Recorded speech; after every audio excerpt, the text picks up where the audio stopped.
Hello, everyone, and welcome to today's episode of the 7 Resorts in 7 Nights, 7 Days series that we have been doing. I'm your host, Pete Werner, joined today by my good friends, Mr. Charles Boda. Hello. Mr. Tyler Crouch. Hi, everyone. And our associate producer, Mr. Rhino Clavin. Hello. And today we're going to be talking about Port Orleans Riverside. We stayed at both Riverside and French Quarter, so we're getting an interesting perspective on both of those resorts. Charles stayed at Riverside for our review night. I did. But Tyler has been there all week. He's in from out of town, obviously, and I put him up over at Riverside. So Tyler actually can talk about, an extended experience. Yeah. There. He refused to let me bunk with him. Oh, that's not true. Don't even lie to the folks. Now, as I've mentioned in some of the other ones, with some of these resorts, we went ahead and we did online check-in. With others, we didn't. That was to kind of compare those experiences. What was the check-in process like versus what was the online check-in like? How convenient was it? This was one of the resorts where we did not do online check-in. And for me, I had just done All-Star Movies and had a wonderful experience at check-in, really engaging cast members. The next day, I was at Riverside to do this review, and it was a slightly different experience. I will not say that anyone was rude or even unprofessional. I will just say that none of the cast members I interacted with acted like they were happy to be there and could have cared less if I was. Check-in was how that was the tone that started the day. The woman who checked us in was very efficient, but she never cracked a smile once during the entire thing. Did she ever?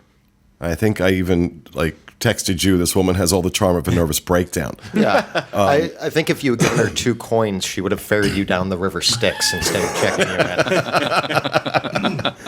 in. Again, not rude, but she was there to check me in, and that was it. And there was not going to be any unnecessary conversation. And, I wasn't sure if I was being checked in or disciplined. It was I don't know, it was weird. Certainly didn't start off this day particularly well for me. When I got in, I flew in from California, and boy, were his arms tired. Oh, dang. And I went to Disney Springs, and I saw Rhino that night and everything. So it was I didn't get into the hotel till probably about 12:30 or something like that, and I actually had a similar experience you did. Granted, it was very late, and you're probably not, with the lobby being incredibly quiet, you're probably not going to be like the bouncy person at 12:30 at night, I guess. But I had a similar experience where it was, she checked me in just the way she should, but just no smile, and it was fine, but just nothing. I checked into a hotel. There was nothing about it. Yeah, and that set the tone for the rest of the cast member experiences I had during my time at the resort. Nobody was rude. Nobody I had no situation where it was anger inspiring or anything. But there definitely wasn't that extra effort. There was no extra magic. Everybody was very matter of fact, very professional. And I kind of, I want a little something extra from Disney more than professional, whether it's checking in or whether I'm grabbing a coffee or paying for my food or something like that. Just a little hey, how you doing? Now, I know it's kind of hypocritical for a guy with this face when he's happy to talk about how people should throw on a smile. I'm spending money, but the thing is, I also would be a terrible cast member. So I do want to see that for or just a little engagement, just the occasional question here or there, stuff you get from some of the resorts, and I did not see any of that. Everything was handled correctly. I don't have any complaints, but. There was nothing. There wasn't that thing, And that's, especially we're talking about, we've been doing these, we're mentioning, what the price we paid for the room was. and we did 3 moderate resorts as part of this week's experience: Coronado Springs, Port Orleans, French Quarter, and Riverside. And by far, Riverside was the most expensive. It was $152 a night at Coronado. It was $178, I believe it was. I said it was. Yeah. At French Quarter, $208.25 for the night here at Port Orleans Riverside. And again, getting the Florida Residents Spring into 2018 offer. And just a reminder that with any of these reviews, we pay publicly prevailing rates. It's available to the general public. We take advantage of it, but we don't use like travel agent rates or comps or anything like that. We want to be able to review these things paying what people would generally pay to do it, because that's an important part of determining whether something is a value for me or not. How much am I paying for it, and am I getting what it's worth? But let's talk about, in terms of value, the most important thing really at the end of the day is the room. And how good was the room? What were your thoughts? It was not my favorite. It wasn't uncomfortable or anything like that. The theming, it's this antebellum South rural kind of thing. So I remember and this is one of the newly rehabbed rooms. Yeah. Which I thought it was very nice. I thought it was the room itself. I didn't stay there, but I thought the room itself aesthetically was very nice. It was well maintained. I didn't particularly like the aesthetics. I like parts of it, like under the sink and countertop, you had like an antique washboard, and like things look like they're made out of packing crates and stuff, old like wooden crates, and I like those. The bed frames kind of look like they were put together out of unfinished sticks, and the bathroom mirrors also had that, which I didn't think was the... I thought it was a swing and a miss aesthetically, and it didn't really make me feel as homey. That being said, that's a personal choice, though. So there wasn't any standout, but I've liked other resorts' rooms better that I've seen. And, contrasting it with its sister resort, I did feel a little more comfortable in the French Quarter aspect but... Now, Rhino, you were also over there with us. What were your thoughts on the room? I thought I liked the idea that it had the little pull down. I don't know if that technically qualifies as a Murphy bed, but like the cot kind of thing where it was like normally a bench. Oh yeah. And then there's like the TV that was mounted on the wall above it, and I actually really enjoyed that under that mount they had its own little separate panel that was like a HDMI in, the red, yellow, white cord cables that you could. So if you had a I don't know, so, whatever, DVD player, switch, whatever, you want to try and plug it in there, you could try. That was pretty cool, because they didn't have that at Pop Century. And, I liked that the curtain that you pulled across the room had, like, the pictures of, like, sugar, flour, salt, all that sort of stuff on it. I had once, years ago, like in 2007 or 2008, been in these rooms. I think they used to be pirate themed, right? Or something. No, I think the pirate rooms were over at French Quarter or Caribbean Beach. Caribbean Beach. Maybe I'm getting it confused. I thought I'd been in here before, and I also had an issue with the bed frames too, but that could have been the other one. But I thought it was. I didn't stay there, but I enjoyed the aesthetics of it all. I thought. A family of 5, you're probably going to be a little squeezed in, but so when you got 5, you don't want to get the whole extra room. You know what I mean? That was a good deal. This is one of the resorts where you can sleep 5 people. Yeah. You've got 2. Were they queen size or doubles? I think they're queens. 2 queen beds and this pull down bed. Yeah. So technically, you can sleep 5 people. Again, the size of the room, it's around 300 square feet, is going to be a little tight. The luggage is going to be tough, but yeah. and the 5th person for that little Murphy bed part is going to be a kid. Yeah. Or my mother. Yes. My mother could fit comfortably on that. What about the experience at the resort? I want to ask specifically you two, because you stayed there that one night. You've been there all week. You were there all week. What was it? What was your takeaway from the experience there? The resort itself, I really, really liked the plant life. Walking around the different trees and bushes and stuff like that. Beautifully landscaped. It really is. Walking around there is very fun. I also like the fact that just about every building, there's a pool nearly immediately outside of it. A smaller, quiet pool. They have a main one on that Old Man Island thing in the center. But then each building has like a smaller, quieter pool directly around it, which I really liked. It was a little cold while we were there, so I didn't get a chance to hop in, but I did check them all out, and they all looked clean and well maintained and everything, and nice places to hang out. So I thought it was, for as crowded as it was, I thought it still managed to capture kind of a quaint, quiet aspect to it that you wouldn't expect for a place that honestly is. At times it was pretty packed there, but you don't notice as much the way it's designed with the looping kind of walkways and the Absorbs the it trees absorbs and its crowds quite Yeah. well. It really does, and I guess it covers up the grand scope of it with the way it's designed. These little twists and turns that all have, these big trees, the most of which you will not find normally in Florida. So that was kind of cool for me. But I thought it just looked really cool. It had a very nice vibe to it. It does, and I think of all the resorts at Disney World, this is the one I enjoy walking around the most because it is so picturesque. It is so relaxing and brilliantly themed.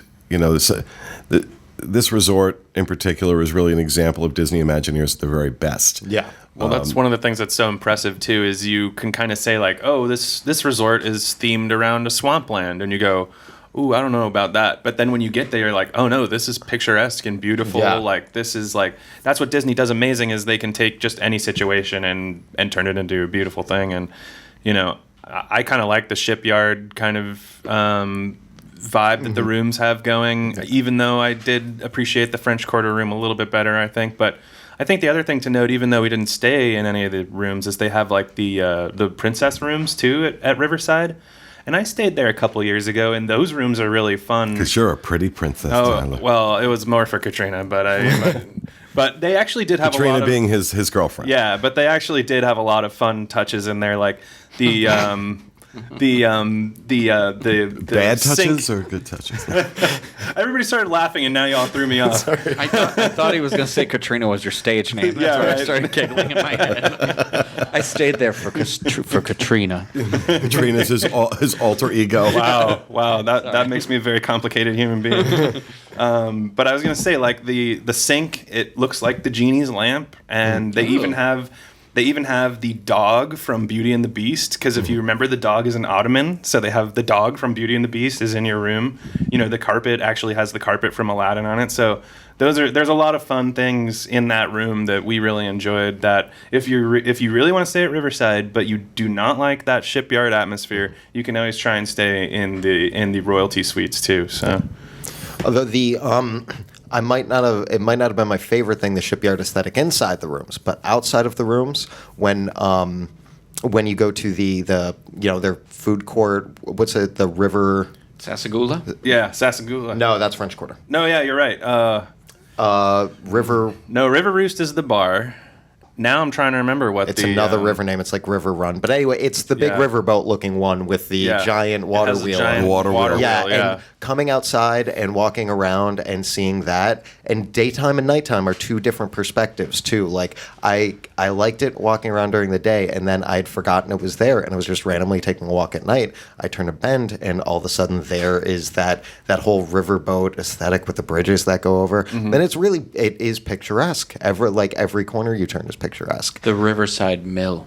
There we go. Riverside Mill. Thank you, Craig, on Google. Well, and that's a good segue into the food court. I was there for lunch the day that we did it, and wasn't awful, but certainly wasn't the best I'd experienced that week. It was kind of underwhelming.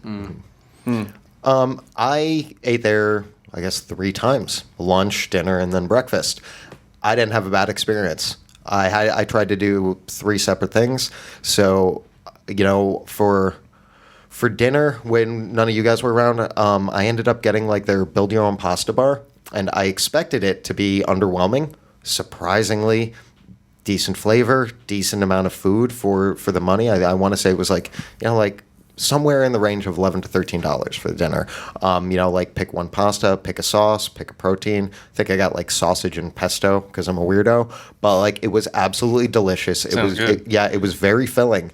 And then the next day for breakfast, I ended up getting an omelet from the Build Your Own Omelet Bar, coincidentally in the same place. And it was good, and it was filling, and I really enjoyed it. I mean, I won't say I was wowed, but for the money I spent, I definitely got my value, and I had a 3 for 3 as far as at least being satisfied with what I'd spent. You know? Yeah, I ended up getting one of their specialty burgers with that just basically had a bunch of extra meat piled on top, and I thought it was a really good value, and it was really tasty for me. It was probably my favorite specialty burger of the week. So, well, with the exception of one of them, but anyway. Nothing will ever top that. Yeah. One thing I will say about that food court, though, is over in the corner where during the day, lunch and dinner, they do the build your own pasta thing and pizza. And in the mornings, they do a build your own omelet and then like omelet sides kind of thing. Is on one side of that kiosk you order, and on the other side you pick your food up.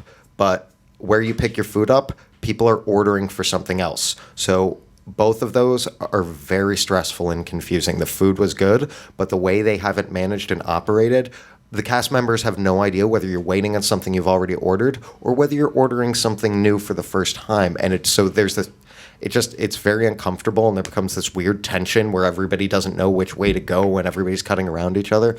That could be done differently. The food was still great, though. That's just one thing to keep in mind. I'm curious about the crowd size, because when we went for lunch that day, it was pretty empty in there. How was the dinner breakfast crowd? Oh, it filled up. Yeah. Yeah. Yeah, we had a late lunch. Yeah, we had a late lunch, and it wasn't too crowded. Dinner was pretty crowded. Yeah. I want to say, getting in there and choosing my pasta and everything like that, it had to be 15 minutes before I ate or 20 minutes before I ate. In the morning, it was also significantly crowded, but things kind of went by lickety-split, and I was able to find a place really easy. Mm-hmm. So maybe because most people, breakfast options aren't as complicated. People generally know what they want. Something involving eggs and some kind of fried dough or whatever. Breakfast ran quicker. So it was a little more convenient and a little easy, but it was packed for lunch or for dinner, and it was packed for breakfast. Yeah, I think breakfast is generally the busiest time at most of the food courts at these resorts, just for the simple reason that everybody's going to have breakfast at the hotel before they head out to the parks for the day. So there's another thing that they do, which I caught this. The one night I was there, they were showing Beauty and the Beast and their movies under the stars or whatever thing that they do out there. And you can actually see it from their old man aisle thing, that center thing. You can see it, and I kind of just walked my way around to it. But in, where the big plantation homes are, right in the field, in the courtyard, they're just playing Beauty and the Beast. And it wasn't really that crowded, with as crowded as that area is. There were like a few families, and people would sit and watch it for a little bit and come and go. But they do that every single night there. Different movies. So you've got, like Lilo and Stitch, Aladdin, Beauty and the Beast, just your general Disney cartoon classics kind of thing. And, when I read it as an event thing, I was like, that's all right. I'll probably walk by and see that at some point. When I actually walked up and saw it, I was like, wow, this is just the most relaxing thing I've ever seen. Everybody just looked really happy and enjoying themselves. And, like that. It's been a long time since I've done that, like open air movie showing picnic kind of deal. And if you've been at the park for a long time and you just want to relax, but you still want some entertainment for your kids or something like that with a cool night air, that is a great thing that is, within a very short walk as far as entertainment's concerned. It sets a really nice vibe. And that is just one of the little things I noticed that they do that I didn't expect to like as much, but when I did it, I was just going to walk around, take a couple photos. I actually stopped and watched a significant portion of the movie just because, it was really nice out. Rhino, what about you? What were your thoughts being there that day? I mean, I agree with what you guys said about the walking around. It's very cool, and I like how it kind of shifts where you're at. So like you talked about the trees and stuff like that and the foliage, and it really feels like I honestly got that vibe where I was like, this could be somebody's house in like you talked about like swampland or something like that. Like no, I wouldn't even say swampland. I was just saying a wooded area. Like it felt like, oh, here's an old friend's house and they're going to come out and come play, and then there's like the other side that's like the mansions and stuff, and it just kind of shifts. It tells a story as you go around. And I mean, we hit it on like what was a perfect weather day. I feel like it was a little cool, but I really feel like that led to not a lot of people being around gorgeous. outside. Yeah.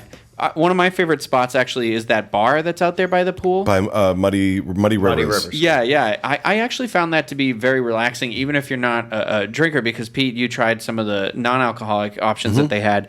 One that you did not care for and one that you like, but I thought that I like it's just off to the side of the pool just enough where I don't feel creepy sitting there at the pool bar if I don't have a kid or like there, because that's not how I felt about the other resort. And I will say that of the cast members I interacted with, the one that really did have personality and was really friendly was the bartender. Yes, agreed. He was great. Yeah. He was great. Yeah. And speaking of the whole pool area and everything, that whole island is kind of one of the best parts of Riverside to me. Is like the Old Man Island that you mentioned earlier, where you got the pool there that it kind of has, the water. It has a waterfall coming down into it, and then you got the pool bar off to the side, and even there's a couple hammocks and everything that you can go relax in. And then we didn't get to do it because they close at 1:45, but you can even do fishing over there. So you can do fishing right in a little watering hole, and the island is really neat. Yeah. And This story creeps me out though. So there's a plaque with a story on it. It sounds creepy. And just to remind everybody, with all of these, we're talking about our experience there in this show, but we're also putting up an accompanying vlog that we did. We recorded while we were there at the resort. So please be sure to check that out. Go into more detail on the food court and kind of really get a good look at the room and what we thought of the room and all that good stuff. So be sure to check those out as well. And with resorts like Port Orleans, Riverside, and Coronado Springs, they also have sit-down restaurants. There's the Boathouse at Riverside and Boat rights. Boat Rights. I'm sorry, Boat Rights at Riverside and the Maya Grill over at Coronado Springs. We're going to be putting up separate reviews of those as well. We haven't done them yet at the point that we record this, so I can't really talk about them because we didn't get a chance to do them the day we were there. We're kind of having to do this piecemeal this time because the way we've always done these in the past killed these guys. It would be literally, all of us going every day for 7 days and doing all our filming and all our stuff. And with the amount of stuff that we produce now, especially coming out of the studio, it's impossible for us to do that. So we've kind of broken this up, which was a nicer pace. It was a little rough on me because 6 of the 7 resorts, I was there. So I'm not used to getting up every morning and having to drive to the resorts and come home and do it again the next morning. But so, we've kind of done this a little differently. But there you have our impressions of Disney's Port Orleans Riverside. We hope you enjoyed it, and we'll see you again next time. Thank you so much for being with us.